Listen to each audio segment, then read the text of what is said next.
Welcome back to the Sola San Diego podcast. I'm Andrew. We have Haley on my right. Hello. And we have Diana and Gena. Hi. Welcome Gena back on the podcast. Hi. Yep, we love that.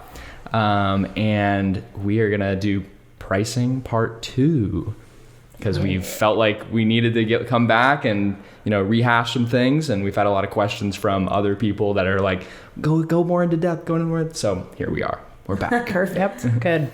And first off, how do you guys know each other? What's the background Yeah, we here? read some good stuff. 1990? No. Yeah. Because I graduated in 92. Oh my God, I can't believe I just said high school. We went to high school together. Yeah. Mm-hmm. And we both grew up in Ocean Beach, Point Loma, and she's a little bit younger. Yeah. Yeah, Oh, you're 2 half a years year. younger. Half a year? Oh my Are you gosh. sure? Half a Okay, year? I I'll didn't take know. 2 though, thank you. When you've been friends this long, you're We've been at each friends other's age. forever. Yeah. And then she went to beauty school, and then I actually enrolled and saw her there. And then Okay. we've That's just hilarious. always, The first I've salon I always worked at. followed her to everywhere she She would goes. sweep my hair at a salon, but I'm like, Always. don't sweep my hair. She's like, no, I'm the assistant. I'm like, oh my God, you have to sweep my hair. That's And so then we funny. ended You guys up go owning way a back. and then we ended up Yes. owning a salon together. Yeah, we Oh, owned a wow. salon together for Really? 7 years. Yeah. Where? And then it was in Point Loma. Okay. It wasn't like in a great location, but we owned the salon together. And then she had already been at Sola before we owned the salon. Then she went back to Sola. And I knew I would probably go to a Sola space after owning a salon. Like, Yeah, he's like, I don't want it anymore. You Yeah. can have it. I just want to go. And then I only lasted 1 more year after that. And then I was like, I'm That's a done long too. time. It's a lot. Did you have like assistants as well, and like no, it just was you two? it's a lot Yeah. to have. We had 6 chairs, and then you're always cleaning after everybody else. Yep. And Hiring it's just people. a lot. It's like Yeah. a lot. It's nice to just be in a suite. Even though I keep saying, you want to do it again? Like just us two, just the two of us? Yeah. Yeah. No. I'm like, no. I like We can being knock in the my wall own Love room. to down. hear that. I wanna Yeah. be in We my can knock own a wall room. down. Yeah. No, stay in Sola, but like Yeah. bigger. Yeah. Because we're always going back and forth to each other's rooms. Like, hey, do you have this? Oh, can I borrow that? Can I have this? Yeah. I asked the other day if I could get a key. I'm like, because we should just switch keys. Because if you're not here and I need I something, know. I actually Yeah, should give yeah, you yeah. a key. See? So I can steal, Yeah. Yeah. You guys. steal your hair. Chris, can you order us some keys, please? Yeah, if you're listening, are you out If you're there? out there. yeah. Yeah. But yeah, so we were just We go way discussing since the last podcast about the fear of raising prices was a not a good thing to talk about, because I was in the break room a few weeks ago and I heard girls talking like, I just want to raise my prices, but I'm scared, and I just wanted to jump in and be like, do it, just do it. Yeah. But Yeah. it's the knowing, Even the small amounts yeah, too. and it's just the knowing why and how and getting over the fear. Yeah, Yeah. the fear is huge. Like Yeah. I was saying earlier, like I had to go to therapy. I mean, I was already in therapy, I don't mean to TMI. Yeah. But like really it comes down to what her and I were talking about. It's like the fear of raising your prices goes just into even how you were raised with money in your home. If you're raised with a scarcity mindset, then you're going to have that kind of scarcity mindset. And it's just going to perpetuate out into your business. And so for her and I, just over the years, wanting to raise our prices and having to send out the emails when we were just doing those tiny little increments, we would call me, she would call, or I would call, and I'd be like, oh my God, I sent the email.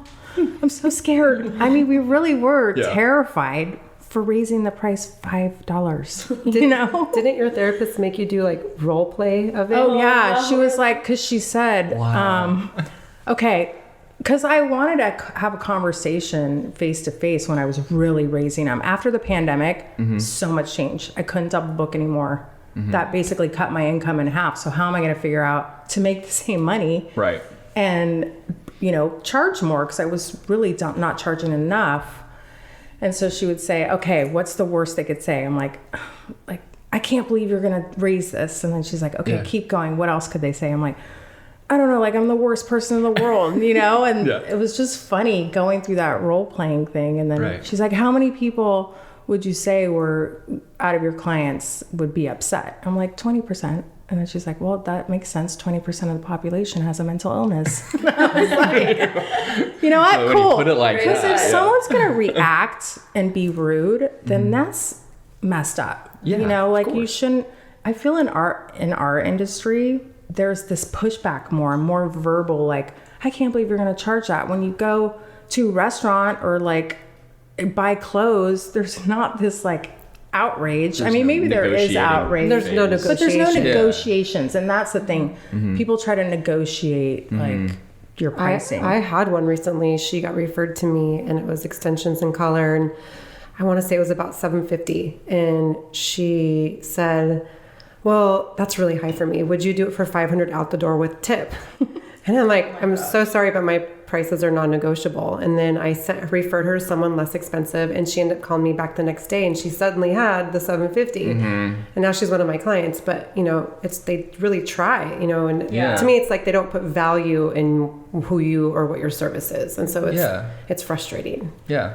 Yeah, that Totally. part's frustrating for sure. And we could go into like how you guys aren't just affecting them in their outer beauty, but their inner beauty as well, because you guys are listening to them for 3+ hours, right? Some clients more. 4. Well, and then Or per client. And then we put so much time and effort in education, and Definitely. that's the thing too, is we've invested a lot of money ourselves in education, and I think that's really important for the stylists as well that want to raise their prices, is go and invest in yourself, so that way you can invest in your client. Your client's investing in you. Yeah. Well, and then you come back with ammo with why you can charge that. That's Yeah. the Well, thing I have where- this, and they're like, "Wow, that's a lot of things." Yeah. Okay, makes Because sense. it's the confidence. Once you know how to do something and you're like, oh, I learned this new thing. Like I remember taking a class with Blonde Chronicles doing the balayage, how she did it, lived in color. And I came back feeling so much more confident. And I was like, I'm going to charge what I should be charging for that service. Actually takes longer than a basic highlight, Yeah. And once you have the confidence, then yes, it's easier to raise your prices. I think that's why Gena and I are so comfortable now. Now I'm like, this is the price. Like, here it is. Like, And like we were saying earlier in the I don't beginning, we would freak out kind of mumble like I the used price, to. like Yeah. we'd be scared, and Yeah. we just didn't want to Yeah. spit it out. And then they would leave, and I'd call her and like, "Oh my God, I charged it, and there was no problem." yeah, I think when They you probably create, respect it too a lot. well, and if you create this habit of how we have been doing this consistently, now it's not as uncomfortable as it used to be. But the very first times that we were doing it, it was like, oh my God. Yeah. And even when we got into extensions, the amount of money that we were saying the bill was, I was like, oh my God, this is super uncomfortable. Yeah, you'd be like, Yeah. "Oh, It was felt weird Yeah. because Yeah. it wasn't prices that I had been charging before. Right.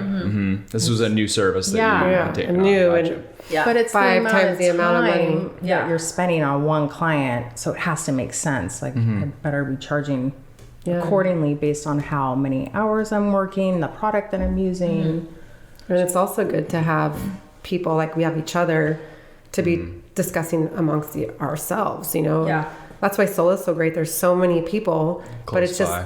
doors open and hey, let's share and help each other, and how we can better serve, Yeah. how you can better serve your clients. Yeah. So what would be like the top like 3 things you would say to someone that's wanting to raise their prices but are afraid to? Like, what are those 3 things that can give them the confidence to go into that conversation? For me, the first thing would be invest in yourself. Investing. Yeah. Yeah, number 1. Number 2, know your numbers. Have to know your numbers. Yeah. Because it's not We'll going to talk make about it a little sense. bit more. It won't make sense if you don't know your If numbers. you don't Yes. know how much it costs for you to work at Sola, I don't have the exact formula, but Gena and I had taken a business class, and it was basically how many hours you work, how many days, and then I can't remember the formula, but I okay, basically broke down like, hey, this is how much You'll it be costs. surprised. It cost me like $15 an hour to work at Sola. So if I'm only charging $85 for a base touch-up, and it's $15 an hour, and it takes me 2 hours because I have to sit in my chair for about 45 minutes to That's process. 30. And then $20 for color, I'm at like That's already 50 because it was 15 plus 15 plus 30, 20. 50, Yep. and I So I'm charged getting- 85. I only made $35 in 2 hours. in Yeah, if you want to 2 jump hours. into And the that doesn't Starbucks you get in the morning. Well, that doesn't even Coffee count. that you- That doesn't even count for the taxes on top of it. That's Yeah. that's just those 2 things. Yeah. So we didn't. I'll be honest. After the pandemic, I got rid of probably 50 base touch-up clients because it did not make sense anymore for me to do a base touch-up based on me not a double booking anymore. Now, if I was double booking, sure, maybe I'll do 2 base touch-ups at a time. I don't double book anymore. I don't want to, because after the pandemic, I was like, I love not double booking. Yeah. Talk more about how you purged the clientele that you had and refurbished them into something that Beautiful emails. you wanted. Is it all email? But is it like word conversations I was too? having a lot of conversations with my Okay. clients. Like, it's just not going to make sense to keep everybody. And so some people were cool and they're like, oh, you don't send me anywhere else. And I'm like, I kind of have to. Once There's nowhere to book them. Yeah, once her and I got into extensions, then it was a no-brainer. Like, we had to get rid of those clients. But after the pandemic, I mean, all these color lines started coming out with 10-minute color because there was only 2 color lines, I think, that had 10-minute color. Now every single color line, almost every single, has 10-minute color because they need to get them out the door fast. Instead of it processing for 45, they process for 10, and they're out the door faster. But at the end of the day, I don't want to do base touch-ups because it's boring. So I'm challenging. I don't like doing them, but You've moved on. Yeah, I'm doing But I mean, something it's funny. different. I was looking at because I did the same thing, and I had in Gloss Genius, I had 300 clients, and I just recently switched to another scheduling company, and I went and cleaned it all out, and I'm down to 50. Yeah. And I went from 300 clients making a quarter of what I'm making now. So it was all about also like working smarter, not harder. And I actually work way less hours. Yeah. You know, I'm working maybe at the most 30 hours a week. I try for 25, but I used to be hustling and Sweating. 12 clients and highlights in a day and double That's booking. exhausting. And Yeah, it is. Yeah. but you were chasing them dollar. You were like, oh my God, it's so good. Just squeezing one more person. Yeah. But now it's just, It sounds that like was this- getting over the fear of yeah. raising the prices. And so I didn't have to do that. It sounds like extensions also had a lot to do with this whole movement of clients and Yeah, it was adding COVID. and then raising the price. You know what I mean? For me, And then it was COVID for I think you. that I was re-looking at our business, and we had time off. Yeah. And we were getting a little bit of help from the state and stuff. And so I took that money and invested it into the first line. And I called her and like, you have to take this course. It's normally $5,000, but it's only $3,000 online. I don't know. I'm the slow one to like make a decision. She's the one that does it first, and then I'm like, let me see you do it first, and then that's exciting. She tests the waters. She for does. you. She dips her toe first, and then I'm like, okay, I'll do it. I'll take it. Do it. And then the day we ended Thank that God. course, I was already on to a next one because I didn't like it. And Yeah, I'm we like, didn't like it. no, but she wouldn't even switch. She's Well, because like, I was gonna have to invest again in another method she was like, I that cost already thousands. spent $3,000. I'm like, but it sucked. Again. Yeah. I don't think people that aren't in the beauty industry, myself included, like even understand how much money you guys spend on education a year. Oh Yeah. yeah. I mean, God, there is we're cheaper because before 20 grand COVID, total I took the $100 extension class. 15. Right before COVID, yeah. I took the $100 one. So it's just a matter of what level you want to go. And so you're always going to start small, but then once you start making money, then it gets bigger because you're like, oh, there's even better. Yeah. So like we were going to start off slow, and then in the end, it was $15,000 that year. Yeah. Wow. But it was worth it because of what our incomes have jumped so much, you know? Totally. But even before that, we had taken, there was so many color classes on what's that place that people always go on? Beauty, Behind the Chair. They had classes online. Yeah. And then I did a couple classes of Blonde Chronicles, and her classes are great. And then I started to charge more based on like balayage pricing and stuff. And then that kind of threw me into charging more. I'm like, oh, I need to get more of these balayage people in my chair. Finding a niche. Niching down your business. Because she taught in that class, post what you want in your chair. And I was like, oh my God, that's genius. Don't post, if you don't want to do shortcuts, don't post them. So I started just posting a ton of balayage clients. This was before extensions. Okay. And then I just started to get a ton It's true. of requests. I look back at my like old posts, and I would just post everything that was in my chair. Yeah. Okay. And so now it's only post what you want to bring in. Even if you still do the other stuff, Yeah. it's okay. But what do you want to attract? What do you want to attract? So you should, Oh, that's your very Instagram or your interesting. social media Yeah. should look like the clientele that you want to have. Yeah. Even if you don't only do it. Yeah. So that was huge. That was huge for me as well. And I remember in her class, and I think in IBE, what's your target audience? Like, what's your target market? What kind of client do you want in your chair? She even went as specific as like, does your client wear Lululemon and have a Louis Vuitton bag? Or is she a professional, you know, CEO, whatever? And I was like, I'll take them all, you know? But she had us like write that down in the class, the Blonde Chronicles class. Carly Zanoni, that's her name. She's the best. She's San Diego local. Yeah. Oh, she's, really? Yeah. Okay. She's She great. works in Del Mar. Yeah, she's in the Salon Republic. Sorry, Austin. Come to Sola, Carly. All throwing a cricket. We just secretly like try to pull anyone we can to Sola without even. We're like, oh, you don't work at Sola? That's okay. You should come to our holiday party, anyways. It's so good. It's Everyone, really fun. even the people like. All the Solas I've worked at, everyone has been great. And I think we talked about it last time for jumping subjects, but so many Sola people are connected. Either we all worked in a salon years ago together and we're all back at Sola's, or we're all, so at holiday parties, it's a lot of familiar faces, and even if it's different locations, and it's all like past business owners or, you know, a lot of I love being at Sola. I wasn't quite sure when I first went to Gena to get my hair done before her like, and I come. owned a salon together. I was like, this is weird. It was so strange to me. Yeah. But now I think it's so common. For sure. That was being another in a thing. suite. I mean, got you to Gena, come. I just owe you my entire life. She actually, Oh my God. she actually just, and I was like in a moment Without of like, her, like the dip it, she's the guinea pig. She is the one that doesn't have fear and like trying new things, and I'm more conservative and scared. So I always routine. like, it's kind of nice, but then I have the conservative side where I'm like, hold on, slow down. Maybe you shouldn't do that. This is we, a good we were actually in Vegas, and you know, we were listening to these speakers that were on stage, these motivational speakers, and I'm looking over her, and she's like got tears in her eyes listening to the story. And all of a sudden she finally at the end goes, have I ever thanked you for everything that you... I'm so glad you made me come here. 'Cause like the year before, she didn't go. And I'm like, you have to go next year. Because it's expensive. These things aren't free either. It was like a $4,000 trip to go to that convention. And, I can't afford it. I'm like, you have to go. It's so good. And then finally, after however many years, she thanked me. And I was so happy. I'm like, thank you. I'm like, all that money that she should be giving me commission.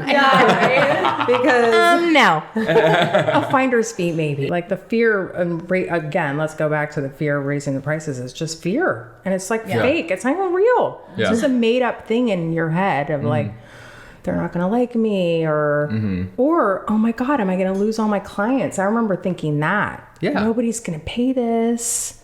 I think that's the main reason why people are afraid of it is they're going to lose clientele, and then their business is going to crash and burn, and like the worst possible thing could happen. And you're like, a slight irrational fear, right? Yeah. It's using the right verbiage too, and that's we've got a lot of verbiage on those emails through training and stuff, and it's using the right words. Like, I might not be in your budget. I totally understand. I have a great referral system. It's words like that. So it makes people more comfortable and confident. And I'm telling you, most of the time they're like, oh no, gosh, you deserve it. Yeah. You know, I think the referral, having people refer them to too. Is and then on this other side of it, it's like, go ahead, go try her out because you'll be back. Because you're so confident in your work. So that does happen. They go, you know what, I'm going to go somewhere cheaper. And then they come back. They're like, what? They're like, oh, can I get back on your... Gena had a girl today that had left and went somewhere else. Cheaper.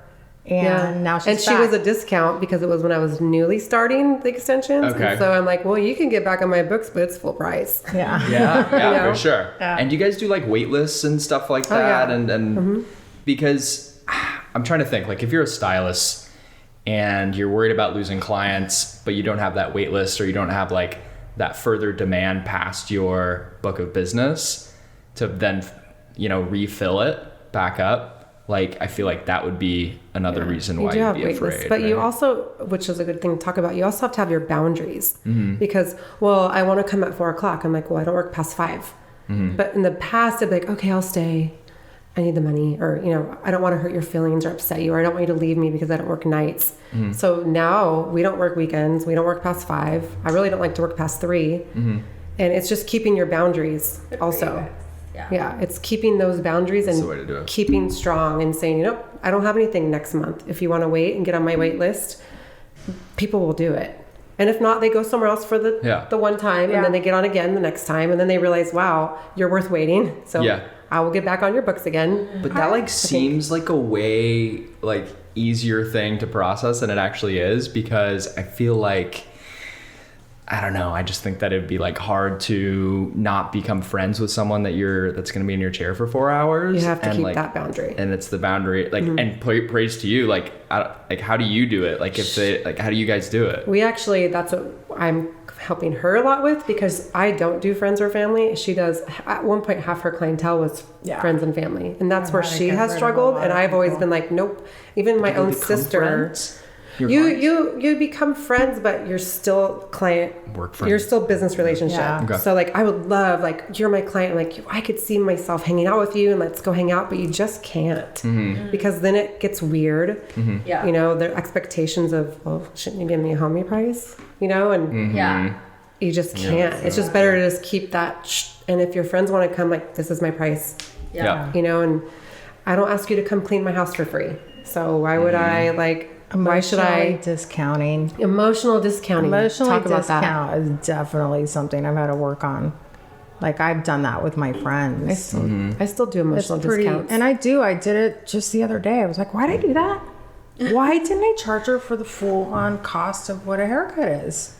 But it was like, because I liked her. Yeah. You know, like, she even does it like on, oh, well, she was really cute. Like, she was so pretty. I'm like, so she has less money? As basic as that. Isn't that funny? I was She such has. a weirdo. So I've done that before. But I did it the other day She was too. just I did so give a discount. cute and like bubbly. Like, Sure, I'll get a discount. what's wrong with me? Yeah. Oh, I did do it the other day. I do find myself on old clients of a long time. I'm like, okay, 25 off. And then I do it. I call her in the morning. I'm like, why did I do that? Why did I do that? I think you had mentioned, Andrew, about the wait list thing. So the thing about the raising prices, if you don't have the demand of people wanting to get in with you, then you might not want to. It might not be a good time to raise your prices. You know, because like Supply and demand. yeah, like if you're totally booked and like booked out 2-3 months, it's like it's time to raise your prices. I've even heard on some classes, if you're booked more than 6 weeks out, it's time to raise your prices.